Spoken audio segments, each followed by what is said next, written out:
Hello friends, 100 days சேலஞ்சில் இன்றைக்கி டே 14ல் இருக்கும். காலையில் இன்றைக்கி காலம்பரம் எழுந்திரிச்சிட்டோம், தண்ணியெல்லாம் குடிச்சிட்டு ரெடி ஆகிட்டு வெயிட் செக் பண்ணோம். வெயிட் பார்த்தீங்கன்னா இன்றைக்கி 68.5 வெயிட் இருக்கிறோம்.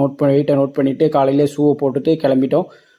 வார்ம் அப் பண்ண போயாச்சு. ரன்னிங் ஸ்டார்ட் பண்ணதுக்கு முன்னாடி கண்டிப்பாக எல்லோரும் வார்ம் அப் பண்ணிட்டு பண்ணுங்கள். வார்ம் அப் பண்ணுறதுனால என்ன பெனிஃபிட்னு பார்த்தீங்கன்னா, காலில் எந்த ஒரு இன்ஜூரியும் பெயினோ இல்லை எலும்பில் சம்மந்தப்பட்ட எந்த ஒரு பிரச்சனையும் வராது. ரெகுலராக பண்ணிவிட்டு ஓடினா மட்டும்தான் அது பிரச்சனை வராது. ஒரு நாள் பண்ணிவிட்டு ஒரு நாள் பண்ணனாலும் கண்டிப்பாக உங்களுக்கு மறுநாள் பிரச்சனை வரும். அதனால் ரெகுலராக வார்ம் அப் பண்ணிவிட்டு ரன்னிங் போங்க.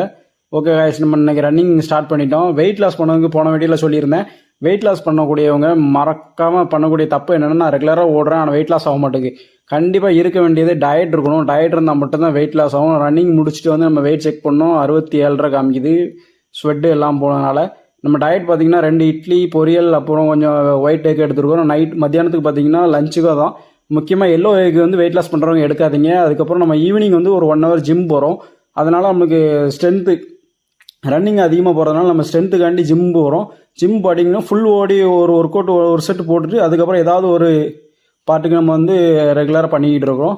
கண்டிப்பாக எல்லோரும் ஜிம் போகிறவங்க ஜிம்முக்கு போய் ஹார்ட் ஒர்க் பண்ணுங்கள். கண்டிப்பாக எல்லாராலையும் எல்லாமே பண்ண முடியும். சப்ஸ்கிரைப் பண்ண